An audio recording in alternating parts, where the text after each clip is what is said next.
Hey guys, it's the Tominator, and today I wanted to talk about the infamous challenge round back at the 2004 Mr. Olympia. This was a new addition at the time, it had never been done before, and they discontinued it shortly afterwards, mainly because it proved to be highly controversial, and from what I understand, the bodybuilders all hated it. But in this video, I'm going to argue that it actually wasn't that bad, and may have even been a step in the right direction. It's just that, well, let's just say it was poorly implemented, to say the least. So I'm sure some of you are curious or may need a reminder, what was the challenge round exactly? Well, here's some footage where they formally introduced it. And now it's time for the challenge round. Who's ready for the challenge round? We're going to reset the scoreboard. All the scores you've seen are just thrown out. And here's the scoring right now. Because he is in 6th place, Gunther now has 1 point, Marcus 2, Gustavo 3, Dexter 4, Jay Cutler 5, Ronnie Coleman 6. That means 5 points separate Gunther from Ronnie Coleman. 1 point between Jay Cutler and Ronnie Coleman. Each finalist will now challenge individually each of his competitors going down the line. To a pose, there will be 5 challenges, of course. The winner of each pose is instantly awarded 2 points by a majority vote of our 11 judges right here.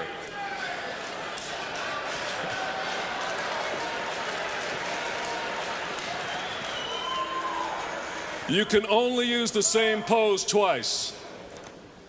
Gunther, you're first. So, right off the bat, the first problem here is that they threw away all the previous rounds, which means that for these top 6 guys, everything they'd done up to this point was now effectively meaningless.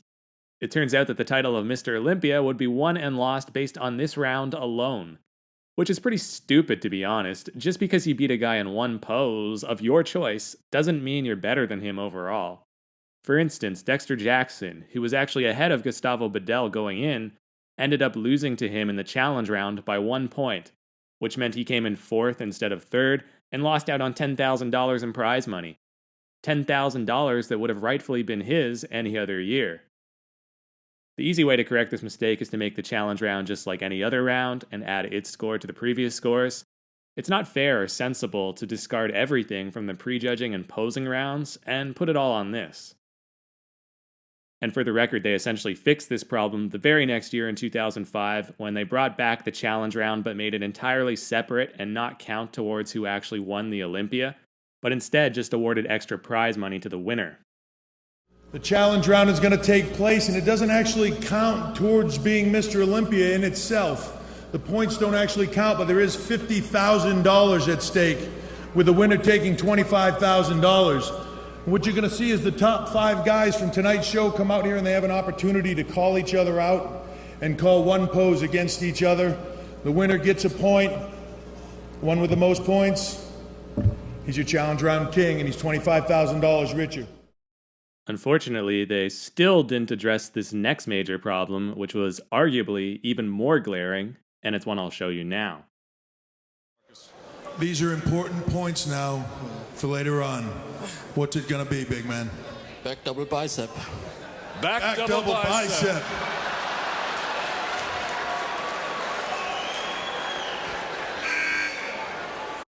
So, did you catch that? Marcus Rule chose the exact same pose he literally just beat Gunther in, back double bi. So he already knew for a fact he would win. After all, the judges can't very well change their mind 2 minutes later, so his victory was totally guaranteed. This is utterly asinine and a pathetic oversight on the part of the organizers who put this thing together. It's obvious there needed to be a restriction against reusing poses, since that's basically tantamount to cheating. They should have realized this would be an issue and addressed it beforehand.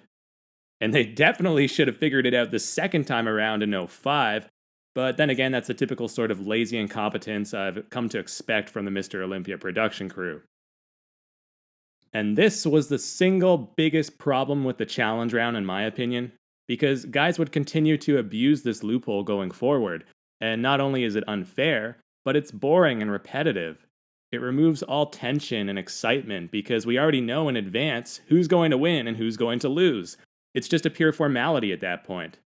So that's where they really fucked it up.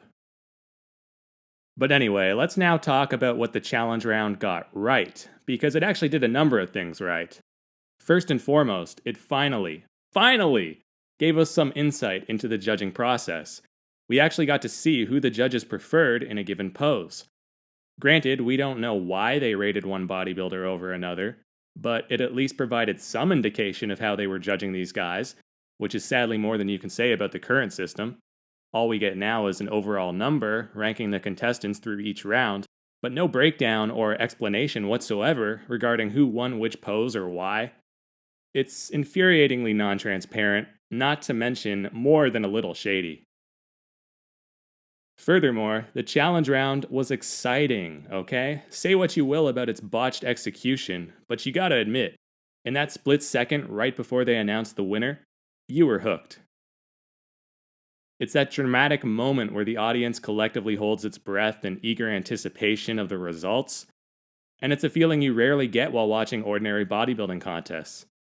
The only thing that compares is the final ceremony where they present the top 10 awards, culminating in that drawn-out, overdramatic first-place announcement.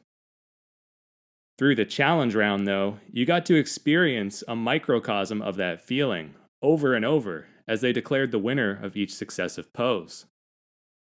Not only that, but the one-on-one format provided a greater sense of personal rivalry and competition.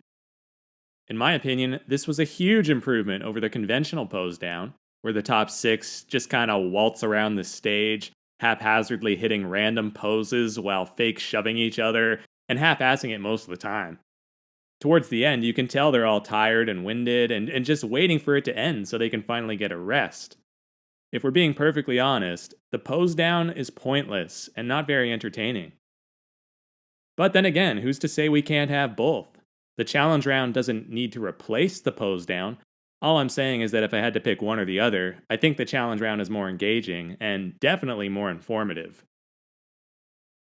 This brings me to my next and final point, and I realize this is a long shot and will probably never happen in a million years, but I'd really like to see The Rock's new show, Athleticon or whatever they're calling it, try experimenting with features like this. Innovate a little, get creative, give us something new.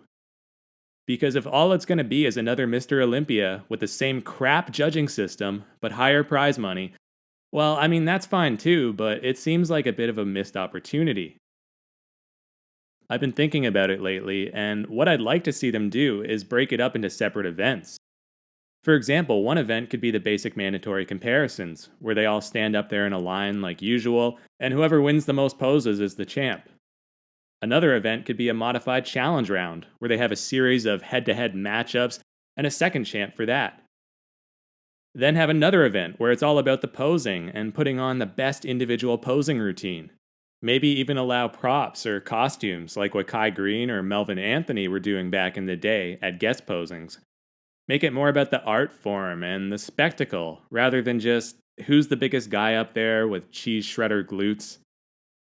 Each of these events would have their own champion and could be judged according to different standards. I don't know, call me crazy, but I think that would be pretty cool, and certainly breathe a breath of fresh air into an otherwise very traditional and stagnant sport. But anyway, guys, that's just my take on the challenge round, what it did right, where it went wrong, and why they should really consider reintroducing it, in a revised form, of course. I think this is a case where they ultimately sort of threw the baby out with the bathwater. It's like, no, you had a good idea here. It's just that you sucked at implementing it. But that's no reason to scrap it entirely and go back to the old ways. Because let's face it, the old ways suck too. Anyway, thanks for watching, everybody, and be sure to let us know your thoughts in the comments below. I'd also very much appreciate it if you would consider sharing this video to help sort of spread the message and maybe stir up some fruitful discussion. I'd love for this to reach industry insiders and promoters who actually have the potential to make real changes, since, I'm just a random dude on the internet with a YouTube channel.